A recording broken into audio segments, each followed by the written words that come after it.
আজ বানাবো গাঠি কচুর টক। তো আমি আগে প্রথমে বাড়িতে গাঠি কচুটা সেদ্ধ করে নিয়েছি।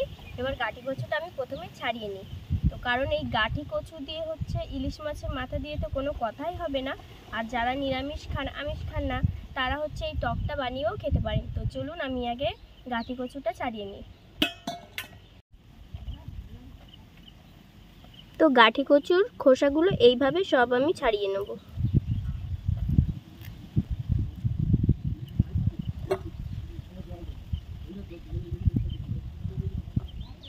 খুব ভালো সেদ্ধ হয়েছে কচুটা। তো কেউ কেউ চাইলে এই গাঠি কচুটা চটকেও টক রান্না করতে পারেন। আর আমি হচ্ছে আজকে কেটে দুভাগ করে টক রান্না করব।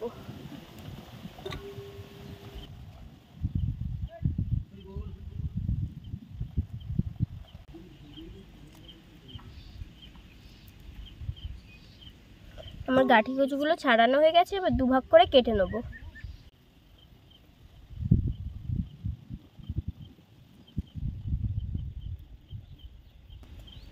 এইভাবে ছোট ছোট করে আমি কেটে নেব।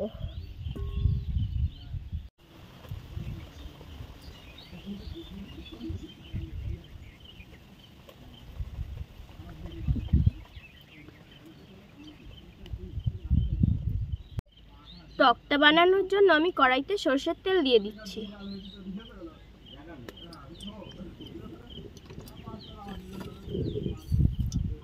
তেলটা ভালোভাবে গরম হয়ে গেছে, এবার আমি দিয়ে দিচ্ছি দুটো শুকনো লঙ্কা ফোড়ন আর তার সাথে সরিষা। ভালো করে একটু নাড়াচাড়া করে নেব। ভালো করে নাড়াচাড়া করা হয়ে গেছে, এবার দিয়ে দেবো গাঠি কচুগুলো।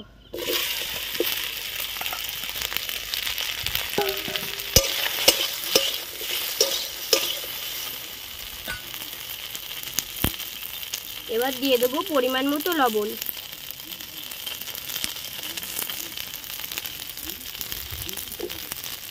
পরিমাণ মতো হলুদ গুঁড়ো। এবার নাড়াচাড়া করে নেব।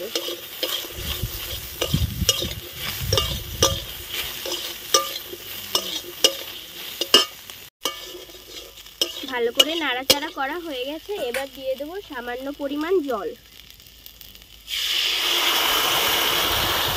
কারণ তেঁতুল গোলা জলটা দেবো, তার জন্য অল্প পরিমাণে জল দিলাম।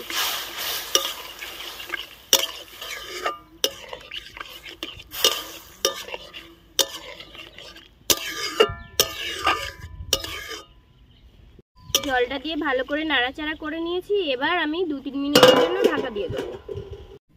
তেঁতুলটা আমি আগের থেকে ভিজিয়ে রেখেছিলাম, এবার ভালোভাবে চটকে নেব।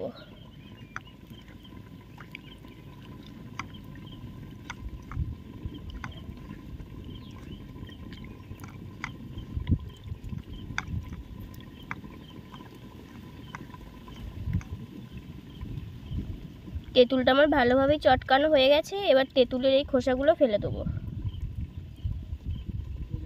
এবার দিয়ে দেবো তেঁতুল গোলাটা। যে যেমন টক খান সেই পরিমাণে তেঁতুল গোলা দেবেন।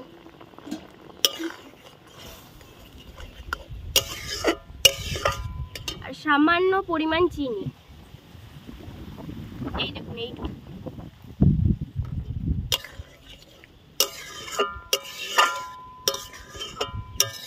এবার 2-3 মিনিট ফুটলেই হয়ে যাবে কচুর টক।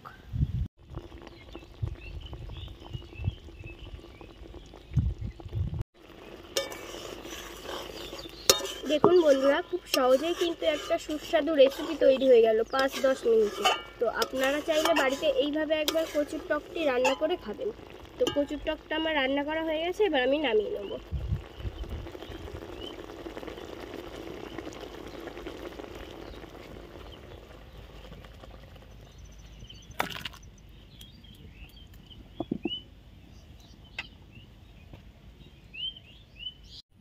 বন্ধুরা, এরকম মজাদার রেসিপি দেখতে চাইলে আমার চ্যানেলটিকে সাবস্ক্রাইব করতে একদমই ভুলবেন না। সবাই ভালো থাকবেন, সুস্থ থাকবেন, সাবধানে থাকবেন। ধন্যবাদ।